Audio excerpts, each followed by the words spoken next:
L'OMS, Organisation mondiale de la santé, indique dans son rapport de 2020 qu'à l'échelle mondiale, 9 900 000 personnes ont contracté la tuberculose et 1 500 000 en sont décédés. Malgré les nombreux efforts accomplis ces dernières années, la situation de la tuberculose reste préoccupante. Elle pose toujours un problème de santé publique. Les efforts déployés à travers le dépistage actif dans les communautés et l'utilisation en première intention de l'outil moléculaire pour le diagnostic ont permis d'augmenter la notification des cas de tuberculose à 21 085 cas en 2021, dont 1 231 enfants actuellement en traitement. De même, le diagnostic des formes résistantes de la tuberculose a été renforcé par l'extension du GeneSper pour atteindre 507 cas en 2021. Ces formes graves ont eu leur suivi amélioré pour atteindre un taux de 78% de succès au traitement contre 72% en 2020. La tuberculose est la première cause de décès due à un agent infectieux derrière la COVID-19 et devant le VIH. Depuis l'année 2020, la lutte contre cette maladie est contrariée par la baisse de la notification des cas, les difficultés de suivi des patients et la baisse d'approvisionnement en médicaments ainsi qu'en intrants de laboratoire.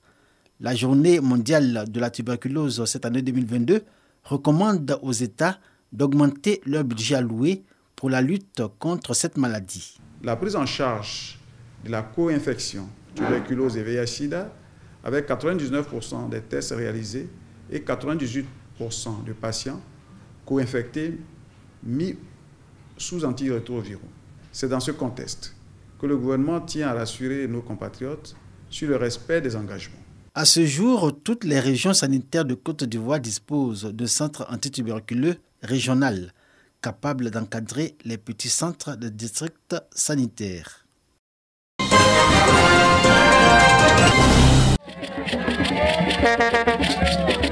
Aéroport Félix Houphouët-Boigny, portail du pavillon d'honneur. Une foule nombreuse pour accueillir la Miss Côte d'Ivoire, Olivia Yassé, désormais deuxième dauphine de Miss Monde.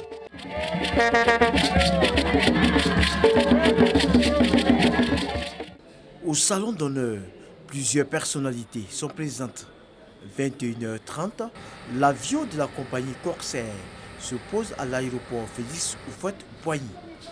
À l'intérieur, la reine de la beauté ivoirienne, devenue troisième belle-fille de la planète après sa prestation remarquable au concours Miss Monde. Parvenue au salon d'honneur, difficile de se frayer un chemin. Caméramen, photographes, parents, amis et personnalités, tous veulent profiter du moment. Une émotion que n'a pas du tout cachée Olivia Yassé. La Côte d'Ivoire, nous avons de très belles femmes, nous avons des femmes très intelligentes et je pense qu'à travers mon parcours, j'espère qu'elles ont vu à quel point il est important de travailler dur et de croire en ses rêves. Je pense qu'on aura une très belle Miss. Ce troisième rang occupé par la Côte d'Ivoire est une fierté pour le pays, selon les personnalités venues l'accueillir. Véritable ambassadrice de la beauté ivoirienne, Olivia Yassé incarne la jeunesse ivoirienne actuelle et future.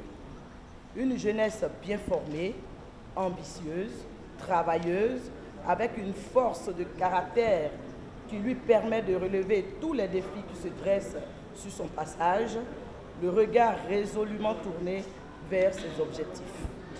Première dame me charge également de féliciter les parents d'Olivia, monsieur et madame Yassé, pour l'encadrement qu'ils ont apporté à leur fille, pour leur détermination, leur abnégation à l'encadrer jusqu'à ce niveau. Sans vous, c'est vrai qu'elle a les valeurs, c'est vrai qu'elle est belle, elle a une tête bien faite et bien pleine, mais elle ne serait pas arrivée à ce niveau. Sans votre apport, sans votre soutien, madame la première dame lui dit de vous dire merci et bravo, félicitations à vous, monsieur et madame Yassé. Olivia Yassé a été élue deuxième dauphine au concours Miss Monde dans la nuit du mercredi 16 au jeudi 17 mars à Porto Rico.